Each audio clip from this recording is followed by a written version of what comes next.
खानदेशमधल्या धुळे जिल्ह्यात बघा काय चित्र आहे। आर्णी शिवारात मक्याच्या शेतात अगदी गुडघाभर पाणी साचलेलं आहे। शेतकऱ्याचं मोठं नुकसान झालंय। हातातोंडाशी आलेलं मका पीक पावसामुळे सडून गेलंय। शेतकऱ्यांचं लाखो रुपयांचं नुकसान झालंय।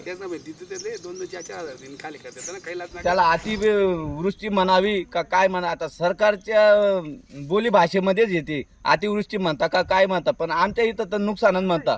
तो काही पाऊस असतो आमच्यासाठी समाधानकारक असतो, परंतु एवढा पण नाही पाहिजे आम्हाला पाऊस। जर कधी अपक्ष हाय आमच्याकडे सरकार मायबापने फक्त एवढी जास्त नाही तुम्ही देऊ शकणार, आम्हालाही माहिती आहे काहीतरी फुल नाही तर फुलाची पाकळी तरी आमची तुमच्याकडनं अपक्ष आहे। मायबाप सरकार मायबाप आहे, आज शेतकरी राजा आहेत आम्ही, तुम्ही मायबाप आहे। राजा तुमच्याजवळ भीक मागतोय। आता isakal.com आहे देशातील नंबर 1 ची मराठी न्यूज वेबसाईट। प्रत्येक अपडेटसाठी isakal.com ला नक्की भेट द्या।